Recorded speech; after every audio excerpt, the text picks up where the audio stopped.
Hello and welcome to a video lecture in sociology. Today we are going to discuss chapter 6 titled as Globalization and Social Change from your textbook Social Change and Development in India. This chapter is divided into 4 parts. The first part deals with understanding the concept of globalization, or what do we mean by globalization. In the second part we will raise some important questions such as, is globalization a new phenomena? In the third part of the chapter, we will talk about the various aspects or dimensions about globalization such as economic, political and social. And in the fourth part, we will discuss about globalization and broad cultural changes. No discussion on social change in the 21st century can take place without referring to process of globalization. You might have heard about the concept in different areas and in different ways. Other than your school books, you must have come across the term globalization in newspapers, television programs or even in everyday discussions. But what do we mean by globalization, or what is global? Let us try to understand or make sense of this concept first. As you know, the modern period from about 18th century till the present time has seen the extraordinary pace of development and processes of social change. The changes that have happened in only last 200 years are more profound than changes that have happened throughout the human history. No single factor or theory or dimension can explain all these changes in totality or completely. These changes are a consequence of a complex matrix of different social, political, economic, cultural, environmental and physical factors, and these influences are quite unique in nature. Among the factors bringing about modernity and social change, the important ones are industrial revolution, the rise of industrial capitalism, rise of modern democratic form of political organization, lately the emergence of science, technology, rationality and critical modes of thinking, which were a consequence of the process of enlightenment in European societies. As we have discussed in other chapters, that the discipline of sociology developed as a way of understanding and studying dramatic changes in social life. The most significant process of social change recently experienced and which is happening now is globalization. In fact, globalization is one of the most contemporary, widely discussed and most controversial areas of study for sociologists. But why is it so? This is because the concept of globalization is contested in nature. What do we mean by contested? By contested, we mean that there is no single definition of the phenomena or process of globalization. Different disciplines and scholars define it in different ways. Different subjects or academic disciplines focus on different aspects of globalization. Say, economists deal more with the economic dimensions, such as flow of capital. The political scientist may focus more on the political dimensions. However, the very process of globalization is so far-reaching that various disciplines have to increasingly refer to each other to understand both the causes and consequences and various dimensions of globalization. Let us see how sociology seeks to understand globalization. Simply stating, globalization is a process of social change. Social change in broad terms means transformation in the nature and structure of society, including economy, polity and culture. Social change entails an alteration or transformation in the structure, customs, institutions and culture of society brought about or initiated by various factors. Sociologists use the concept of globalization to explore the contemporary changes taking place at the global level. Let us elaborate this point. We have already discussed earlier the scope of sociology and distinctive character of sociological perspective. The scope of sociological study is extremely wide. If on one hand it can focus on micro-level interactions between individuals, such as that between a shopkeeper and a customer, between a teacher and a student, between friends, peer group or family members. Similarly, it can also focus on macro-level phenomena and processes such as national issues, issues regarding unemployment, caste conflict or religious conflicts, or even the effect of state policies on rights of the tribal population, rural indebtedness or suicide by farmers. So, sociology also examines global social processes such as the impact of flexible labor regulations on the working class, or that of the electronic media on the youth, or the entry of foreign universities on the education system of the country. So, what defines the discipline of sociology is not just what it studies, that is the various social institutions, but also how it studies a chosen field, that is what do we mean by or how we explore a given area that is under study. Thus, sociology goes beyond everyday life. It is a debunking science. It attempts to understand issues in terms of its causes and consequences. Talking about globalization particularly, sociology studies how global developments are affecting the lives of ordinary people and the wide-ranging and different kind of changes that globalization is bringing about in our society. Since sociology is not defined by what it studies, but also how it studies, it would not be right to say that sociology only studies the social or cultural consequences of globalization. Sociologists use the sociological imagination to make sense of connections between the individual and the society, the micro and the macro, the local and the global, as the interconnectedness of different people, cultures, issues and problems continue to increase across globe. It poses certain questions like, how is a peasant affected in a remote village by globalization? How is he connected to global economic changes? So, sociologists study any process in totality. Talking particularly about globalization, sociologists may ask n number of questions, such as how globalization has affected the chances of employment for the middle class, how globalization has affected the possibilities of big Indian corporations becoming transnational corporations. What does it mean to a small grocery shop owner if the retail sector is thrown open to big transnational companies? Why are there so many shopping malls in our cities and towns today? How this change has occurred over a period of time? We may ask an important question that how has it changed the way young people spend their leisure time? In general, any kind of social change or whatever kind of cultural change is coming about, how these changes are being influenced by forces of globalization.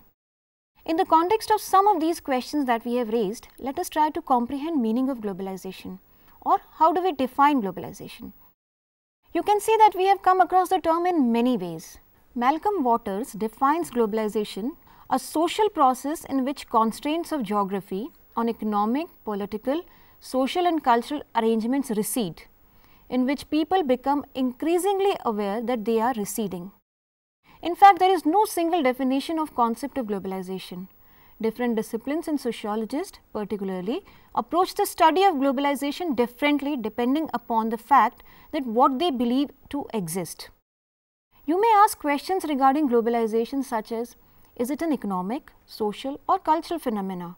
Is globalization a new phenomena or a continuation of existing processes of social change? Is globalization complete? Is globalization inevitable or is globalization irreversible or reversible? No aspect in contemporary life has remained unaffected by the process of globalization. It has influenced practically all the aspects of present day life like trade, integration of economies, capitalism, brands, outsourcing, consumer products, information technology, environment and communication. Think of an area and you will find forces of globalization have directly or indirectly influenced it. Globalization has also affected our lives at the micro level, like our family structure, work culture, religious practices, beliefs, lifestyles, education patterns, leisure activities, media, culture and society. Simply stating, globalization is characterized by deepening and widening of the interconnectedness and interdependence between various institutions and systems in the world, interconnectedness of economy or interdependence of various countries over one another for various things.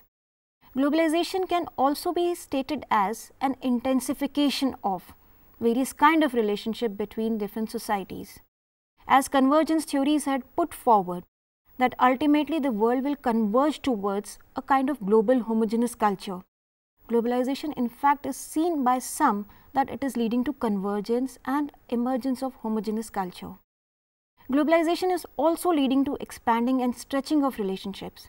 This can also be seen as deterritorialization of various kinds of things, where economy is no longer confined to a particular territory or a nation state. Globalization is also about emergence of global consciousness and awareness of the world as a whole. What do we mean by global consciousness or awareness of the world as a whole? You might have come across various examples that environmentalism or environmental issues have become a global concern. which means that people are increasingly realizing that nothing is restricted to the boundaries of a particular nation, and they are conscious about the fact what is happening in the other part of the world. Let us look at some of the examples to see how globalization is affecting our lives.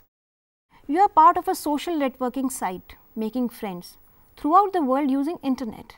Not only friends, you can also become part of social movements and protests concerning global and national issues.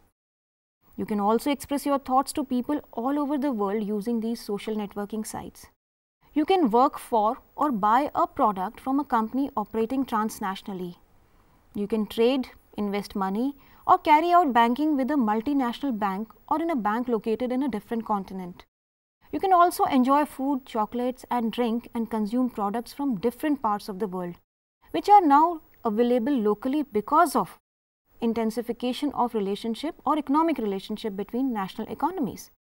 People can enjoy music, watch films, or keep a track of news and events happening in any part of the world round the clock. What do these examples indicate?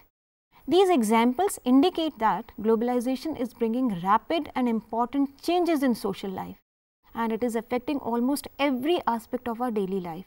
Taking into account the case of Indian society, you know that with the opening up of market and removal of restrictions to the import of many products, we have now seen many more products from different corners of the world in our neighborhood shops.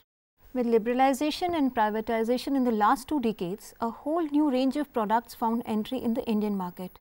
Our lifestyles have changed. There is a wide variety available for us to consume now.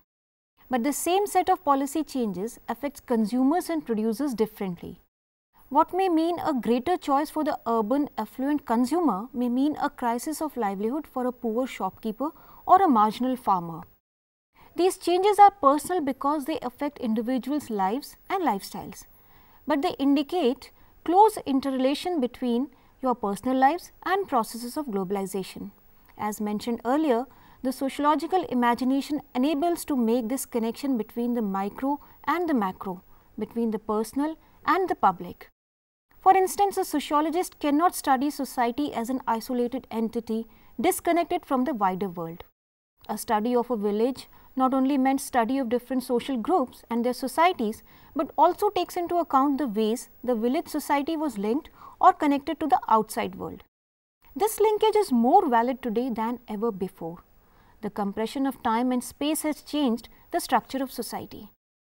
Whatever contemporary sociology studies like villages, families, social movements, work and leisure, bureaucratic organizations or caste system, it takes processes of global or globalization into account. One such instance of interconnections can be seen in the case of families of the people who have migrated to other countries. These migrants serve as economic, social and cultural link between the home country and the country of destination. They regularly send money back home to their families, which is called as remittance. Apart from money, these immigrants have created linkages. These linkages lead to change in pattern of consumption and lifestyle of these people. Wherever migrants or diaspora communities are settled, they establish cultural contacts with their families back home, influencing their culture and structure in the society in many ways. These interactions are going to grow in number and intensity because of the means of rapid transportation and communication available to us now. Imagine how long people used to wait for a message like a letter to reach before the means of telecommunications were fully developed and came within the reach of common people. The effects of process of globalization are far-reaching. They affect us all, but differently. While for some globalization may mean the loss of livelihood, for others it means new opportunities opening up for them. So to conclude, let's summarize what we discussed in this lecture. We started our discussion with the concept of globalization and discussed features of globalization. Subsequently, we discussed why globalization is a contested phenomena or a contested concept. We also discussed about various spheres, sectors and manner in which globalization has influenced our lives. In the next part of this lecture, we will discuss about some features of globalization in greater detail. Till then, you can enjoy reading this part of the chapter. Thank you.